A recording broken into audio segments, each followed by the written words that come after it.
الحمد لله رب العالمين والصلاة والسلام على سيد الأنبياء والمرسلين أما بعد فأعوذ بالله من الشيطان الرجيم بسم الله الرحمن الرحيم قال الله تبارك وتعالى في القرآن المجيد والفرقان الحميد ولسوف يعطيك ربك فترضى صدق الله مولانا العظيم قال الله تبارك وتعالى في شان حبيبه الكريم إن الله وملائكته يصلون على النبي يا أيها الذين آمنوا صلوا عليه وسلموا تسليما سب مل کر پڑھی الصلاة والسلام عليك يا رسول الله وعلى آلك وأصحابك يا حبيب الله۔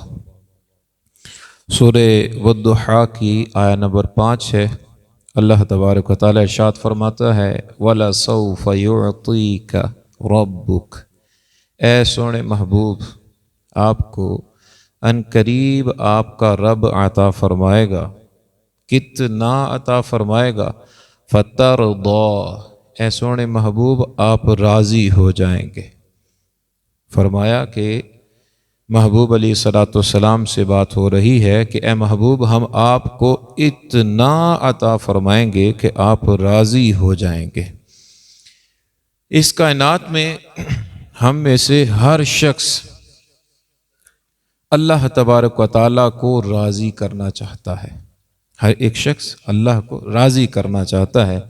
ہم عام لوگ ہیں، اپنی اپنی زندگی میں اپنی اپنی کوشش کے مطابق ہم یہ چاہتے ہیں کہ اللہ راضی ہو جائے۔ کوئی سال بعد آتا ہے، نماز پڑھتا ہے، ہاتھ اٹھا لیتا ہے اور کہتا ہے یا اللہ مجھ سے راضی ہو جا۔ کوئی جمعہ آتا ہے، وہ بھی ہاتھ اٹھاتا ہے، وہ بھی یہی کہتا ہے کہ یا اللہ مجھ سے راضی ہو جا۔ وہ بندہ جو روزانہ 5 وقتہ نماز میں آ رہا ہے، وہ بھی یہی دعا کرتا نظر آتا ہے کہ یا اللہ مجھ سے راضی ہو جا۔ وہ بندہ کہ جو 5 وقتہ نماز پوری کرتا ہے، اس کے ساتھ مزید نوافل پڑھتا ہے، مثال لیں وہ تہجد ادا کرتا ہے، تو پھر بھی وہ یہ دعا کرتا نظر آتا ہے کہ یا اللہ مجھ سے تو راضی ہو جا۔ اوپر بڑھیے آپ اولیاء کرام کی ہستیوں کو دیکھیے تو اولیاء کرام اپنی زندگیاں وہ عبادات، ریاضات، مجاہدات میں گزارتے ہیں۔ وہ جنگلوں میں نکل جاتے ہیں، مجاہدات کرتے ہیں، فقط ایک ہی بات ہے کہ اللہ راضی ہو جائے، اللہ راضی ہو جائے۔ ہستیاں جب ہم اولیاء سے اوپر جاتے ہیں، تابعین، تبع تابعین، صحابہ کی ہستیوں کو دیکھتے ہیں تو ان کی زندگی کا مرکز و محور بھی یہی دعا ہے کہ اے اللہ ہم سے راضی ہو جا۔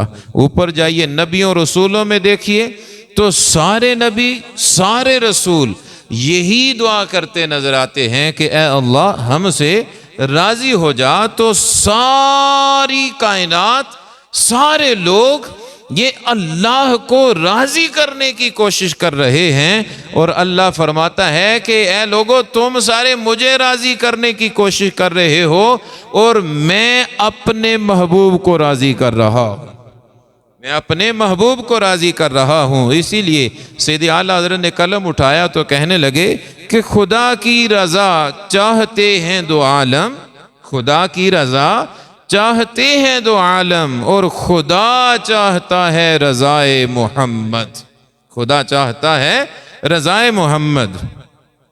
نبی پاک صلی اللہ علیہ وسلم کی یہ جو شان ہے کہ اللہ حضور کو راضی کرنا چاہتا ہے، یہ شان جو ہے وہ مسلم شریف کی ایک حدیث سے مزید بڑی نکھر کے ہمیں سمجھ آ جائے گی۔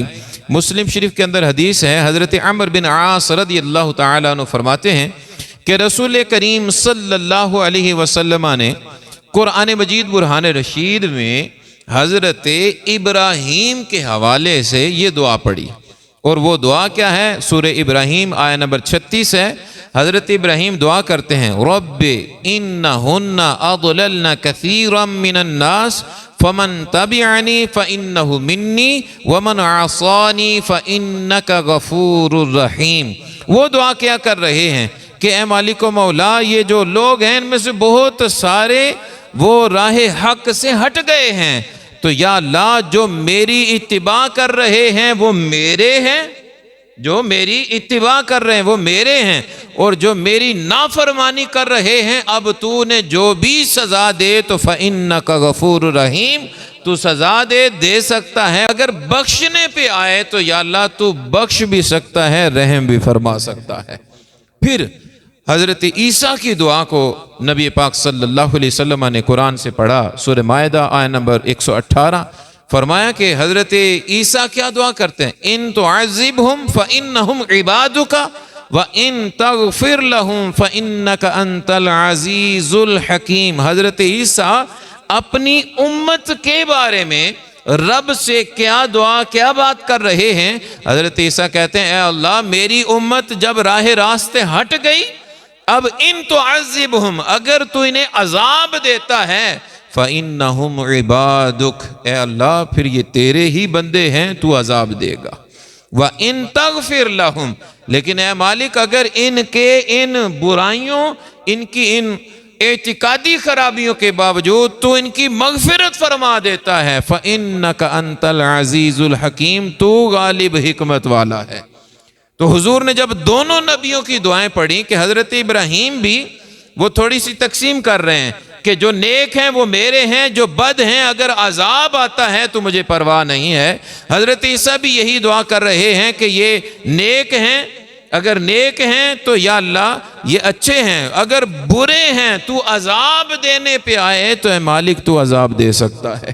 جب حضور نے یہ دونوں دعائیں پڑھیں تو آقا علیہ السلام کی آنکھوں سے آنسو نکل آئے، حضور کے اشک رواں ہو گئے، حضور نے ہاتھ اٹھا دیے اور ہاتھ اٹھا کے اپنی اس امت کے لیے فقط ایک دعا کی۔ حضور عرض کرتے ہیں اللہم امتی، اللہم امتی، کہ اے مالک اچھے تو اچھے میرے ہیں ہی ہیں، لیکن جو برے ہیں اے اللہ وہ بھی میرے ہیں، وہ برے ہیں وہ بھی میرے ہیں، تو اے اللہ میری امت کی مغفرت فرما دے۔ اللہم امتی، اے اللہ میری امت کی مغفرت فرما دے۔ اللہم امتی، اے اللہ میری امت کی مغفرت فرما دے۔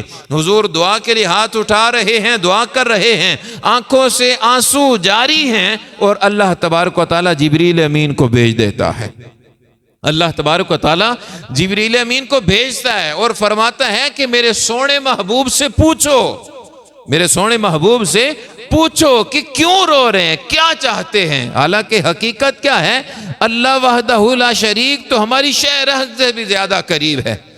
اللہ سنتا ہے، دیکھتا ہے، تو رب کے سامنے ہے کہ حضور کیوں رو رہے ہیں، رب جانتا ہے حضور کیوں رو رہے ہیں، کیا دعا کر رہے ہیں، لیکن پھر بھی جبریل کو بھیجا، جاؤ پوچھو۔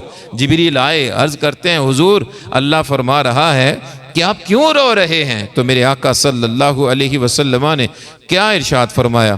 فرماتے ہیں کہ میرا رب خوب جانتا ہے میں کیوں رو رہا ہوں، میرا رب بہتر جانتا ہے، وہ جانتا ہے میں کیوں رو رہا ہوں، اور میرے رونے کا سبب فقط اپنی امت کا غم ہے، اپنی امت کا غم ہے، میری گناہ گار امت کا کیا بنے گا۔